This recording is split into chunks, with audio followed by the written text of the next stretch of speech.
नमो नमः प्रिय छात्रों, आशा करती हूँ कि आप सभी स्वस्थ होंगे एवं स्वास्थ्य नियमों का पालन कर रहे होंगे। स्वास्थ्य नियमों का पालन करते हुए कुछ विशेष सावधानियां रखें, जैसे कि नियमित समय पर हाथ धोते रहें, मास्क अवश्य लगाएं एवं उचित दूरी का पालन करें। आज की संस्कृत कक्षा में आप सभी का स्वागत है। आज की संस्कृत कक्षा में हम संधि का टॉपिक करेंगे। ये विषय आपने हिंदी में भी किया होगा, बहुत ही सरल विषय है। संधि जो है दो शब्दों से मिलकर बना है, सम जमा धी, जिसका अर्थ होता है मेल या जोड़। दो निकटवर्ती वर्णों के परस्पर मेल से जो विकार अर्थात परिवर्तन होता है वह हमारा संधि कहलाता है। जैसे उदाहरण के लिए देखिए, देव जमा इंद्र देवेंद्र, भानु जमा उदय भानुदय। अब संधि के भेद देख लेते हैं कितने होते हैं। संस्कृत व्याकरण में संधि के 3 भेद होते हैं, जिनमें पहला है स्वर संधि, दूसरा है व्यंजन संधि और तीसरा है विसर्ग संधि। फर्स्ट है स्वर संधि। कि स्वर संधि किसे कहते हैं आइए जानते हैं। दो स्वरों के मेल से होने वाले परिवर्तन को स्वर संधि कहते हैं। जैसे हिम जमा आले, यहाँ अ प्लस अ, इन दो शब्दों का, दो वर्णों का मेल हुआ है, इसलिए हमारा स्वर संधि के अंतर्गत आएगा। स्वर संधि के आगे 5 भेद या प्रकार होते हैं, जिनमें पहला भेद है दीर्घ संधि।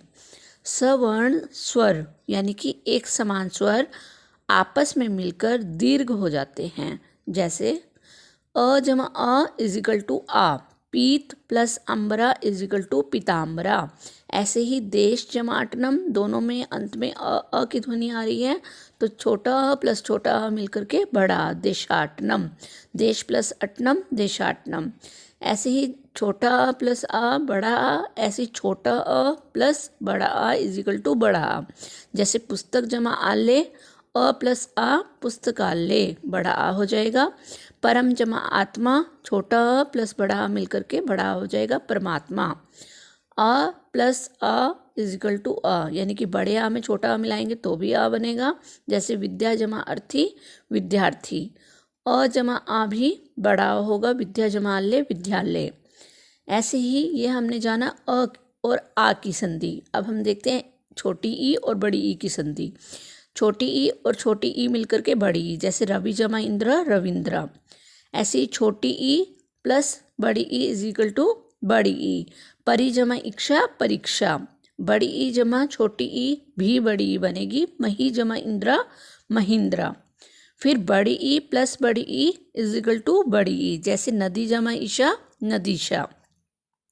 ग पाठ देखिए, छोटा ऊ और बड़े ऊ की संधि। तो ऊ प्लस ऊ बड़ा ऊ, सु जमा उक्ति सुक्ति, छोटा ऊ जमा बड़ा ऊ, लघु जमा उर्मी लघुर्मी, बड़ा ऊ जमा छोटा ऊ बड़ा ऊ हो जाएगा। वधु जमा उत्सव वधुत्सवा, बड़ा ऊ जमा बड़ा ऊ इज इक्वल टू बड़ा ऊ। भू जमा उधर्वम भूधर्वम। री और री की संधि, री जमा री री। पितृ जमा ऋणम क्या हो जाएगा पितृणम। दूसरी संधि आती है स्वर संधि के अंतर्गत, पहली थी दीर्घ संधि, दूसरी आती है गुण संधि। इसमें ए ओ और अर हो जाता है। अ और अ के आगे, छोटा और बड़ा आ के आगे छोटी ई और बड़ी ई होते हैं तो ए हो जाता है। छोटा ऊ और बड़ा हु हो तो ओ बन जाता है, और अगर री होता है तो अर हो जाता है। आपने केवल ए ओ अर याद रखना है गुण संधि के लिए, इसे ही हम गुण संधि कहते हैं। जैसे अ प्लस ई इज इक्वल टू ए, दिन जमा ईशा दिनेशा, अ प्लस ई ए। नर जमा इंद्र नरेंद्र, अ प्लस उ ओ। महा जमा उत्सवा महोत्सवा, आ प्लस उ इज इक्वल टू ओ। गंगा जमा उर्मी गंगोर्मी, अ प्लस अ, और अगर इसमें री प्लस करते हैं तो अर हो जाएगा। जैसे राजा जमा ऋषि राज ऋषि। थर्ड है वृद्धि संधि। सबसे पहली संधि हमने की थी स्वर संधि, जिसका पहला भेद था दीर्घ संधि। दूसरी हम करेंगे हमने गुण संधि। अब हम करेंगे वृद्धि संधि, जैसे कि इसके नाम से स्पष्ट हो रहा है, और इसके लिए एक सूत्र भी है संस्कृत में, वृद्धिर एची। तो इसमें आपने ध्यान रखना है ए और औ का कन्वर्जन होगा। जैसे अ और आ का ए हो जाएगा, और इनके मेल से होने पर बड़ा ए बन जाएगा, तथा अ और अ और ओ तथा औ से मेल होने पर बड़ा ओ हो जाता है। इसे एक उदाहरण के माध्यम से समझते हैं।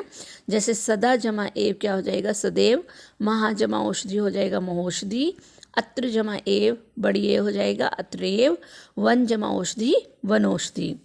नेक्स्ट संधि है हमारी यण संधि।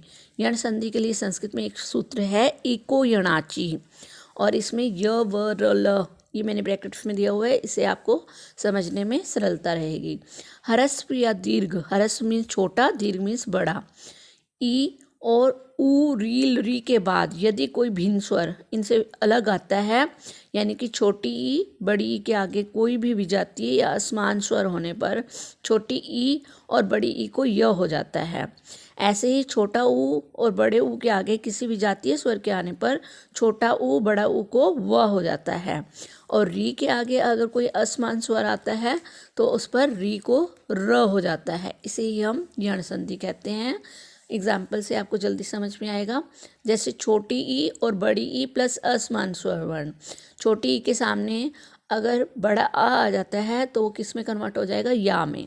जैसे इति जमा आदि, इत्यादि। ऐसे ही बड़ी ई के सामने अगर छोटा अ या बड़ा आ जाता है तो या में कन्वर्जन हो जाएगा नदी जमा आदि, नद्यादि।